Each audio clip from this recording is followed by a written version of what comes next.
7.5 ارب کی اس وقت آبادی ہے، ان میں صرف اور صرف 57,500 کیسز کرٹیکل ہیں۔ کیا آج لوگ کینسر سے نہیں مر رہے؟ کیا آج لوگ ہیپیٹائٹس سی سے نہیں مر رہے؟ صدی ہمارے سامنے نہیں ہے کہ تاریخ کے اندر کروڑوں اموات ہوئی تھی، 1/3 کے قریب یورپ جو ہے ختم ہو گیا تھا، اس وقت طاعون کی وبا پھیلی تھی۔ کیا ہمارے سامنے 16ویں صدی نہیں ہے کہ کروڑوں کی تعداد میں اموات ہوئی تھی، اس وقت بھی طاعون کی وبا پھیلی تھی؟ کیا ہمارے سامنے 1918 نہیں ہے کہ انفلوئنزا کی وجہ سے 5 کروڑ افراد جو ہے سنا پوری دنیا کے اندر جو ہے وہ موت کے گھاٹ اتر گئے تھے؟ مسئلہ کیا تھا؟ مسئلہ یہ تھا کہ اس وقت ٹویٹر نہیں تھا، اس وقت فیس بک نہیں تھا، اس وقت واٹس ایپ نہیں تھا، اس وقت سوشل میڈیا نہیں تھا، اس وقت الیکٹرانک میڈیا نہیں تھا، تو اتنی بڑی اموات کے باوجود بھی اتنی بڑی خبر نہیں تھی۔ آج معاملہ یہ ہے کہ میں آپ کو جو بتانے جا رہا ہوں اس سٹیٹس کو سنیے گا کہ 22,75,000 کیسز اس وقت تک، ابھی جو ہم جس لمحے بات کر رہے ہیں، پوری دنیا میں رپورٹ ہوئے ہیں کورونا کے، جس میں جو اموات ہوئی ہیں وہ تقریباً 1,56,000 کے قریب اموات ہیں۔ ٹھیک ہے جی، اچھا اب جو ریکورڈ ہو گئے ہیں وہ تقریباً 5,82,400 کے قریب ہیں، یعنی اب جو بچتے ہیں کیسز اس وقت وہ تقریباً بنتے ہیں 15,37,200 سمتھنگ۔ اچھا اب اس میں بھی ذرا سا سمجھ لیجئے گا کہ تخصیص کیا ہے۔ تخصیص یہ ہے کہ 14,79,000 کے قریب جو ہے کیسز مائلڈ کنڈیشن میں، یعنی وہ بہتری کی طرف انشاءاللہ آ جائیں گے۔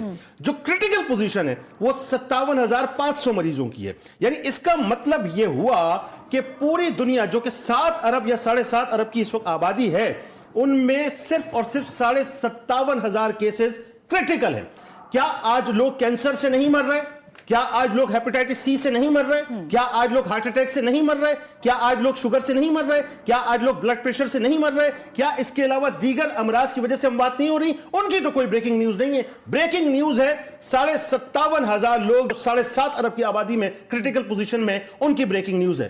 میں کہنا یہ چاہتا ہوں کہ اس کو ہوا بنانے کی بجائے احتیاط ضرور کریں، لیکن یاد رکھیے کہ جس طرح سے ہمیں جس چشمے یا جس نیوز کہہ لیجئے کہ اینک سے اس کو دکھایا جا رہا ہے، اصل اینک کچھ اور ہے جو بہت عرصے کے بعد جا کے دنیا پر واضح ہوگی کہ یہ گیم کچھ اور تھا اور اس کو بنایا کسی اور نے تھا اور اس کو سجایا کسی اور نے اور دکھایا کسی اور نے اور نتیجہ اس کا کچھ اور نکلا۔ یعنی آپ اس کانسپریسی تھیوری کو کہہ رہے ہیں، میں تو خود یہاں سے بیٹھ کر ہی پروگرام کر چکی ہوں کہ کانسپریسی تھیوری پر بہرحال جب یہ ساری سٹوری انفولڈ ہوگی تو شاید پتہ چل ہی جائے گا، لیکن جنید صاحب آپ کے اس نقطے پر کہ شاید میڈیا نہیں تھا تو اس کا شاید خمیازہ بھی تو لوگوں نے بھگتا نا۔ پھر اگر 5 کروڑ اس وقت اگر میڈیا ہوتا، اسی طرح سے چیزوں کے بارے میں پرچار ہو رہا ہوتا تو شاید اتنی زیادہ اموات ان ڈیزیز کی وجہ سے بھی نہ ہوتی۔ ایک جملہ سن لیں، ایک جملہ سن لیں، پھر آپ بات آگے کر لیں۔ ایک جملہ، صرف ایک جملہ، لیکن میں سوال صرف ایک جملہ میں اسی کنٹینیوٹی میں ایک جملہ عرض کرنا چاہتا ہوں۔ بالکل درست بات ہے، بالکل ٹھیک ہے، آپ لوگوں کو انفارمیشن دیجئے، ڈرائیں نا۔ مسئلہ یہ ہے، میں کہنا یہ چاہتا ہوں، جو جملہ میں ادا کرنا چاہتا ہوں وہ سن لیجئے۔ مسئلہ یہ ہے کہ کرونا تو چلا جائے گا انشاءاللہ،